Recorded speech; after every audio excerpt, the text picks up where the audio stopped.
Hello, everyone. Today's episode is something we have never done before on the Full and Thriving podcast. Today, I'm sharing an interview that I did with Sabrina Magnin on her show called the Live Unrestricted podcast. In this episode, Sabrina interviews me about the link between people pleasing and body image and how it has impacted my life and the ways I've worked on healing my people pleasing and how I'm still working on it. In this episode, we also talk about taking your power back with food, your body, and your life by honoring yourself and your needs instead of constantly catering to the needs of other people. I want to personally thank Sabrina for inviting me on her show and allowing me to share my experiences and knowledge with her audience. Sabrina, it was so fun to collaborate you, and I am so grateful for the opportunity. With that, I hope all of you listening truly enjoy this episode of the Live Unrestricted podcast, hosted on the Full and Thriving feed.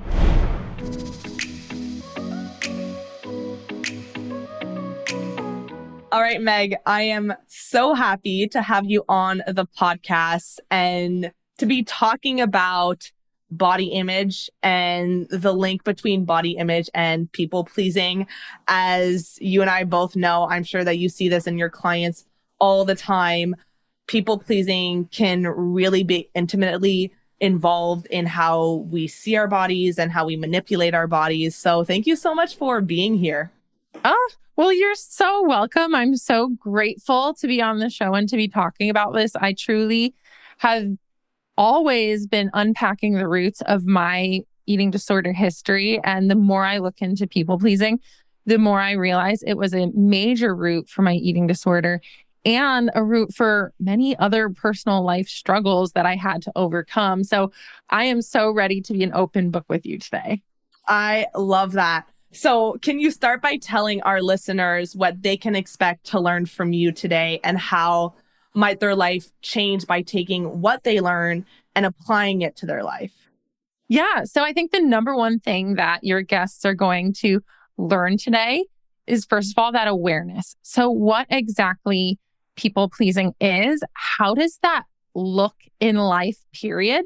And also how it impacts body image. So we're going to take it that extra piece further and be like, okay, if you are struggling with body image, this is how people pleasing might be impacting you in a way you didn't know about before. I love that. So as I was telling you before we started recording, I am one of the lucky few who actually am not a people pleaser. And I know that when people hear that, they're like, what? I feel like everyone is at this point. But can you even educate me and our listeners on what even is people pleasing and where does it come from? Yeah. Okay. So people pleasing, first of all, has this icky connotation, right? Like, I hate the sound of being a people pleaser. It's tough. We don't want to think we're always pleasing people all the time. But the crux of people pleasing is really putting everyone else's needs and emotions and feelings and priorities before yourself. So while you are living life, you're going to disown your own values and who you are as a person in order to maintain that relationship or feel accepted by that person. And do you think that that comes from fear, low self-esteem? Like, where does it come from? It's a really good question. So I think part of it is this fear of not being accepted or this fear of being judged or even being a burden, right? So there are a few things in place. And even saying like, oh, I have this fear of being a burden, that feels heavy too. Like people don't like admitting this, but a lot of times people pleasing is, I don't want you to feel uncomfortable, so I will take on the discomfort and I will do the thing that's hard. So a people pleaser, sometimes it's the person who says, okay, someone asks them, where do you want to go for dinner tonight? And the people pleaser goes, I don't know, whatever. I'm happy with anything. And they keep their opinions to themselves. that's a harmless example, but over time, you just get so used to disowning your needs and expressing yourself and even expressing your emotions. So it can be really painful. Like for me, my worst example of people pleasing wasn't necessarily the eating disorder. It was being in an unhealthy relationship where my partner wanted to move across the country to Colorado. And I basically pulled the cool girl card. And I was like, oh, I'm so chill. I don't care about me at all. I'm just going to move across the country and be away from my friends and family and my ambitions and leave my cool job to just totally devote my life to your vision. So it can get very extreme. And if you're not aware of this, it's going to set you up to have a painful life that you don't even recognize because it's not authentic to you or what you want. It's so interesting as you were talking about that, because especially when you were talking about being a burden, I started smiling because I started thinking, am I a people pleaser without even knowing it?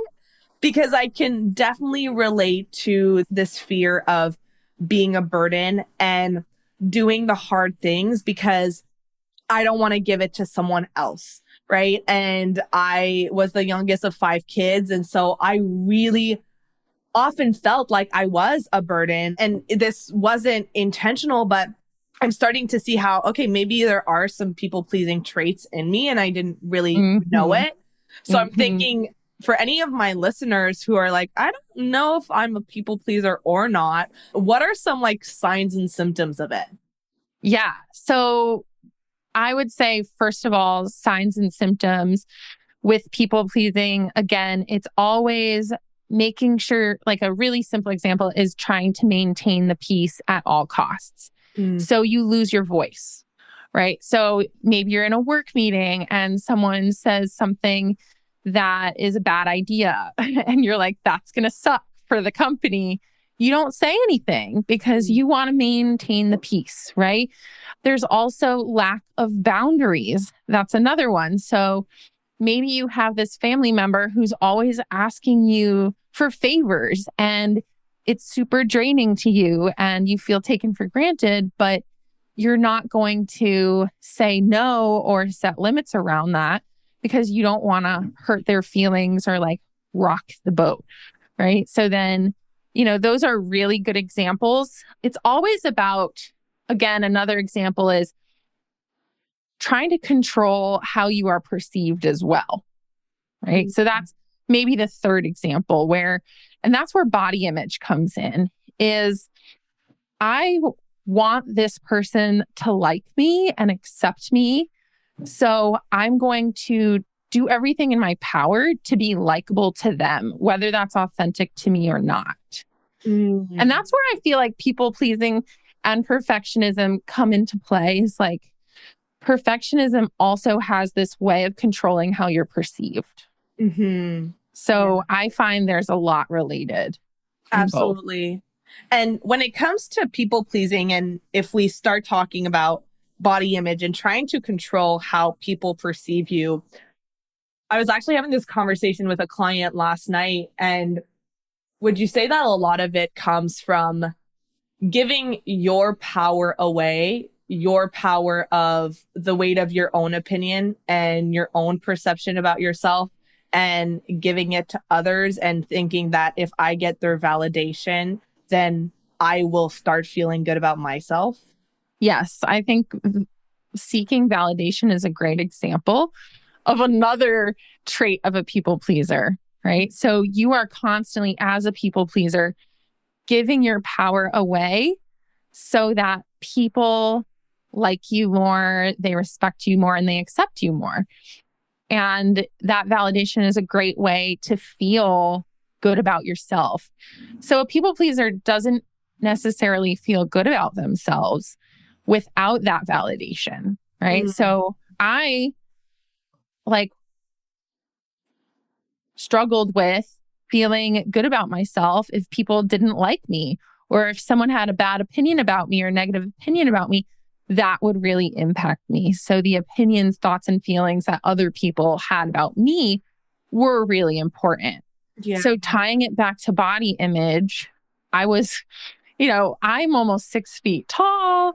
I'm like in middle school and high school, I was super awkward and I didn't date. Like I just felt I was kind of an outcast. And I found that dieting and focusing on my appearance would get me that validation I needed to feel good about myself. So all of the praise I received as someone on a diet that turned into an eating disorder, that really motivated me to keep going because I finally felt special and valued and like I was important. As coaches, we ask, how is the eating disorder serving Yeah. us? And so for me, that big answer was it's making me feel valued and accepted. And the only way I was really gauging that was what people were saying about me and saying to me. There was no sense of self like, I'm worthy because I am. It's like, I'm worthy because everyone around me is telling me how thin I look and how great my outfit is. And this is where I'm deriving my worth. Yes, absolutely. And I can totally relate to that. Like, I remember getting compliments about losing weight and finally feeling like I was seen. And I was also the awkward girl in high school. I was so much taller than everyone else. And I just I didn't feel like I fit in. And so when I ended high school and I started getting recognized and started getting boys' attention, the thing about external validation is that it's artificial, right? It's not like you're not actually feeling good about yourself. And if you really sit with it, you start to recognize that it's a band-aid. And what I like, and I'm sure you do the exact same thing, is when you're working with clients is you're digging and you're trying to find, okay, what are all of the different root causes and what's happening underneath the surface? And I love that question of like, how is this serving you? With everything, there's going to be a cost and there's going to be a benefit. And if you don't bring awareness to both of those things, then you're going to keep feeling like you're in this tug of war of saying, I want to change, I want to change, I want to heal, but you keep getting in your own way. It's like we wouldn't keep repeating the same unhelpful patterns if they weren't serving us in some way. So, back to my eating disorder story, I had anorexia with like the binge purge subtype, and I blatantly ignored that fact because I was benefiting from being that thin person and the behaviors were serving me at that time. And it wasn't until it's like literally and figuratively, the scale tipped, right? I started to open my eyes and be like, this isn't sustainable long term. This isn't actually giving me a feeling of self-worth. Like I'm hinging my entire identity on this body. And I had a modeling career connected to that. So my entire identity was connected to this body, but I wasn't feeling authentically worthy, right? Or confident from within. It was only from what I was reading on the outside world. Yeah, absolutely. And if someone is either a slight people pleaser, like I am starting to open my eyes that I might be, or you are a chronic people pleaser to the point that you are constantly bending over backwards for other people. You are sacrificing your own needs, your own time, your energy. I mean, I'm sure you've had clients like this where I would have some of my clients who were always volunteering for the school functions for their kids and giving all their time and doing the bake sales. And they had no time for themselves. And so let's say that you are a people pleaser. I guess my question would be, and you're starting to notice how it's affecting your relationship with your body because you're hoping that if you look a certain way, you're going to get external validation. Where do you even start? Like, where do you start building up this internal sense of self-worth and of strength and of power? Yeah. Oh, so good. There's so many different directions to take it related to body image and not related. But if we're focusing on body image, a really good question to ask yourself is, if I spent the day alone on the beach, would I really hate my body? I ask that question all the time. It's like if I was on this beautiful beach vacation by myself and nobody else was there to look at my body and I wasn't there to feel their presence. I think there's like a lot of sensitivity around being a people pleaser. Like you just feel people looking at you. You're self-conscious because you're so afraid of how people perceive you, right? Mm-hmm. If I was at the beach and I was all by myself, how would that beach day be different? And if there is a difference, that means there is a part of you that might be a people pleaser, right? Maybe you go to the beach and you typically don't frolic in the waves, or you don't wear the bikini you want to wear, right? But if you were by yourself, maybe that would look so much different. So just acknowledging and owning up to the fact that the presence of other people impacts how you feel about your body day to day. And that's okay. Like, first of all, people pleasing isn't always bad. Like, it's good to help other people. It's good to care about what other people think. Like, we are humans who crave connection. That's a fact. It's better to be connected to others. It's just recognizing that your craving for connection and acceptance is harmful to the point where maybe you feel like you need to change your body to maintain that sense of safety and security among others. Yes. So, I think there are some ways that people could practice healing that people-pleasing tendency, right? Maybe weight gain might be the hardest place. Like, maybe don't start there, but exposing, okay, what would I wear? Like, if I wasn't concerned about what everyone in the world thought about my appearance and if I fit in, what would I do differently about my appearance? What would I wear?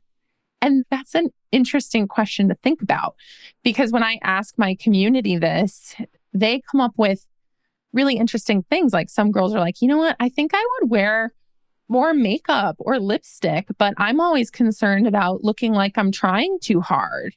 Or some girls would be like, I would wear bolder prints and bold colors because I typically don't do that because I don't want to be seen in a room. For me, when I answer that question as a fellow tall girl, it's heels. It takes a lot of self-awareness and courage to wear heels, even now, because I feel like I'm making other people feel uncomfortable if I'm 6 feet tall and I put on heels and I'm like 6'3", 6'4", and walk into a room and I hear all of these people shorter than me make comments about my height, right? Because I don't want them to feel uncomfortable. So I think that's another good place to start, is asking yourself, even on like an appearance level, what am I doing to make everyone else comfortable or manipulate how I'm perceived? And what would I do differently? And for you, on those days where you're like, you know what, I want to wear heels, how do you navigate through the self-talk and the past shame and the past fear and concern about what others might think? Like, what's your way of reframing so that you can just say, you know what, I'm going to do what I want and I'm going to feel confident about it? It's actually really funny because when I do choose to put on the heels, sometimes I feel more confident, right? So there's this weird thing, like maybe you just have to go for it and try it and see. But I think as far as that self-talk goes, it's important to recognize and come from the place of, is there something else going on, right? Maybe I'm just having a really bad, maybe there's something deep down that's bothering me, so I'm not in this confident headspace that I normally am in. So asking yourself, like, why is today one of those days I'm not quite feeling as confident as usual? And building awareness around that, right? But I truly do try to hype myself up. I mean, it's not always easy as someone who is a natural people pleaser to walk into a room and feel like everyone is worried about how short they are in comparison to me. I have to actually manage that self-talk and challenge it in the moment. Like, I love my outfit. I love my shoes. It's okay to be seen. I think that's another part that comes up a lot, is just being seen. Some people pleasers are afraid to be seen and take up too much space. And so in my world, I think that was a big part of the heels thing, was being in a moment where I am almost taking up so much attention. Like, it's an attention piece too. Yeah.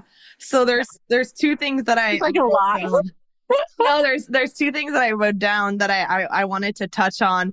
So the first one is working through that fear of being seen or being the center of attention. And what came up for me is I have this belief, and I think one of the big things that I hope that you listeners can take away is to start looking inwards at what are some of the core beliefs that I hold about myself. And usually they stem back from like really early on, your childhood, things that happened in elementary school and high school.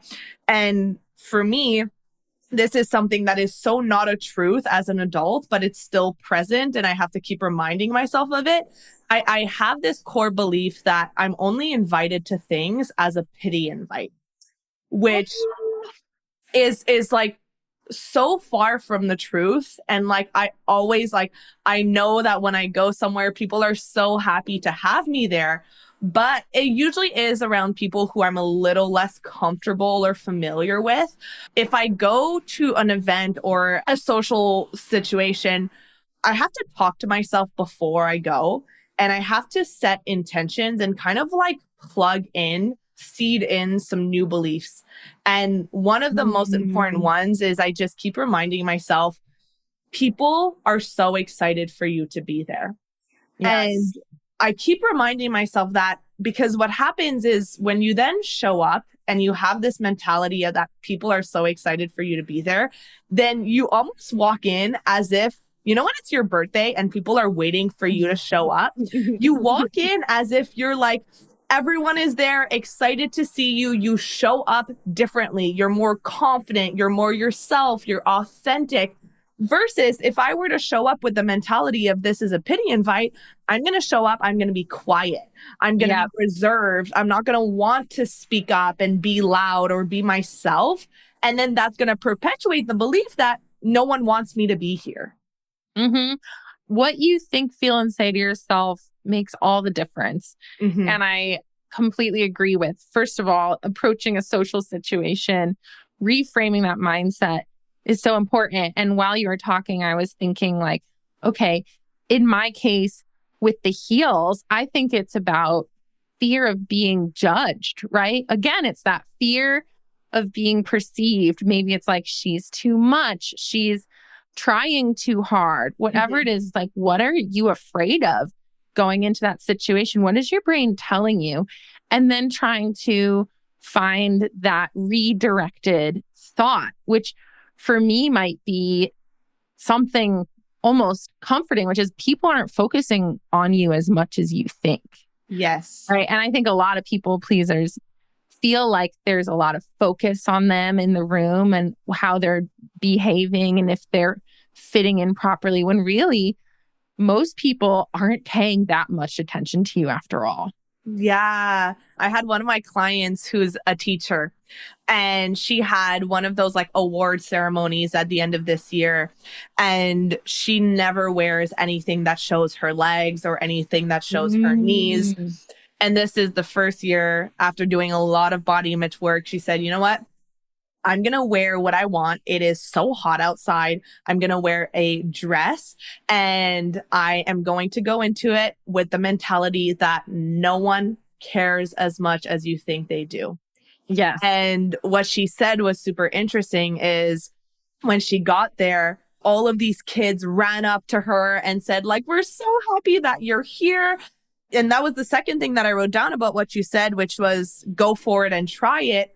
Oftentimes, you have to put yourself in those situations, to remind yourself of like, yeah, this is true. People are happy that I'm here, not because of the way that I look, but because of who I am. And everyone is always focused on themselves. And that's one of the things that I keep reminding myself too, is like, no one cares about you as much as they care about themselves. And if you're feeling self-conscious, they're having the same insecurities, even if you can see it or not. 100%. And I actually just gave a talk on something similar to this, like the mindset you have when going into social situations. But if you're sitting there criticizing yourself, like, I'm not charismatic enough, I'm not funny enough, I'm not skinny enough, whatever it is, it's a really actually self-centered mindset to live in and socialize from that place. So what you really want to do is turn the attention outward and reframe that and say, I'm here to show interest in other people, right? I am here. If I want this situation where I'm in a social setting to go well, it's not going to go well if I'm sitting here criticizing myself. It's going to go so much better if I turn my attention towards others. There's even this theory called the theory of inferred attraction, which essentially means people like people who show interest in them, period. So yes, it's like people aren't focused on you as much as you are. And in order to remedy that, it's okay to focus on other people, and it can be very healthy to do that. I'm laughing because I definitely have heard this theory before. And when I started practicing it, I am naturally a very curious person. And I'm sure that you are too. As a coach. You are probably so interested in anyone's lives. Like, tell me about your childhood. Tell me about your trauma. Like, I'm so interested in learning about people's lives. And what I've seen is, especially when I'm meeting my boyfriend's new friends, they'll be like, oh my God, we love your girlfriend. And I always laugh because all I did was I got you to talk about yourself. And people love talking about themselves. And I love that idea of just shifting the attention away from yourself and being like, how can I ask questions? How can I get curious? How can I be interested in other people? And you're going to notice how much easier it is to connect, to be present, and to really enjoy your time there. Yes. It's so important to be able to show interest in other people and just bring it back to people aren't focused on me as much as I think when it comes to things like body image, right? And I do want to remind people pleasers that we are allowed to take up space and embrace the questions people ask us. So again, if someone asks your opinion about something, don't just mold yourself to what they are trying to say, right? You can have a conflicting opinion with someone and it's not an argument. You're not hurting them. You can have a mature conversation, right? So remember, yes, we want to focus outwards. So important for connection, but remember that you are worthy and important, and it's okay to take up space when it comes to sharing about yourself and expressing your truth and your authenticity. So it's that balance of making sure you own who you are. Don't abandon yourself so that the person you're talking to likes you more. Absolutely. I love that you emphasize that. And what was coming up for me, which I know is probably not going to be a question that one of my listeners are asking themselves, but it's happening underneath the surface, which is that most people, whether it's from a childhood wound, the attachment to their parents, things that happened in elementary school or even younger, there's this feeling of a lack of safety. It doesn't feel safe to set boundaries. It doesn't feel safe to communicate your needs. It doesn't feel safe to put yourself first. And so for those people who are like, yeah, this all sounds great, right? Like, I understand. I want to take up space. I understand. I have to set boundaries. But there's like this visceral reaction in your nervous system won't let you do it. It's like, this isn't safe. You're going to lose people. You're going to be alienated. What can those people do to start building up that sense of safety, that it is safe to move away from people pleasing and to step into my own power? Yes. Okay. First of all, we just have to unpack your associations with things like boundaries and your negative connotations with things like boundaries, or being an advocate, sticking up for yourself, assertive communication. Like, when I talk about assertive communication, most people pleasers think it's mean. They're like, oh my God, it's so rude, it's imposing, it's disrespectful. But frankly, being assertive is neutral. So you have to start to identify and accept that the things that you have these visceral reactions to are inherently neutral, and you're the one with the negative connection to it. So something like setting a boundary is going to be a neutral circumstance, believe it or not. It is not mean. It is not disrespectful. It's being able to reclaim your energy and sense of self, and all the while giving that person the opportunity to honor and respect you. Mm-hmm. It's not about this is a mean thing. It's about how you communicate that boundary. If you communicate that boundary and you're mean and you're horrible and you're like finger pointing and blaming and starting a fight and crying and making it this really horrible scene, that's going to feel like a really disrespectful, like a boundary is going to feel disrespectful. But you can express your needs calmly, kindly, respectfully, and it involves some tact, right? You have to have some emotional awareness and communication skills to do this. But it comes down to how you communicate the boundary, and it comes down to how you express yourself. So remember those and statements. It's like you can be assertive and kind at the same exact time. And people who have that visceral reaction have never seen that done before. Yeah. I love that you talked about like reframing what it even means to set a boundary. And when you can bring awareness to the fact that a boundary is a sign of self-love, that you are not only allowed, but you are encouraged to do that. And it's not only going to be beneficial for you, but it's going to be beneficial in all relationships. Then if the person reacts poorly to you setting a boundary in a way that is loving and kind, then you can start evaluating like, okay, is there changes that need to be made in this relationship? Are there more boundaries that need to be set? Because a person who is truly the right person for you, who is your kind of person, who appreciates, respects, and loves you, is going to maybe when you first set the boundary, it might throw them off because you've never done it before.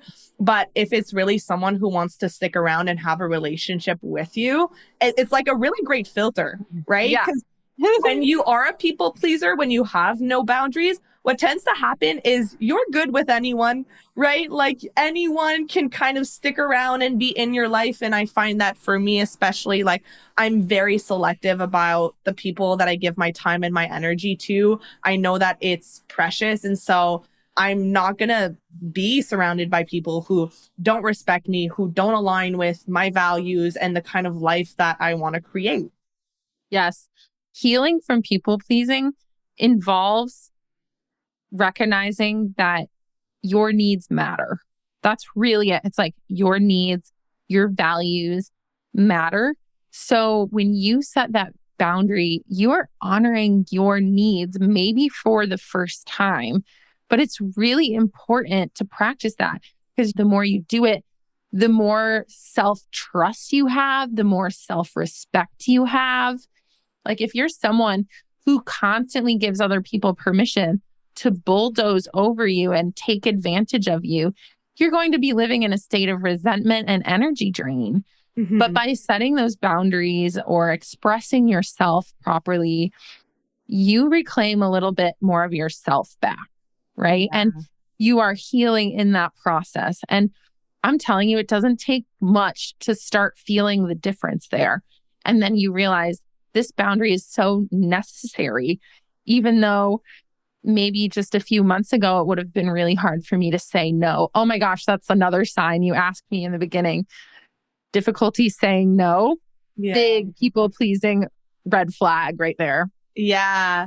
And I hope that as people are listening and as we're wrapping this up, you're starting to see how not only like important, but really necessary it is to start reflecting on people pleasing tendencies and start being intentional about setting boundaries, because every time that you don't, you are leaking your power away left, right, and center. And it's really hard to be a powerful human being who takes control of your life, who takes control of your relationship with food, with your body, with yourself, with people, if you're constantly giving your power away to other people.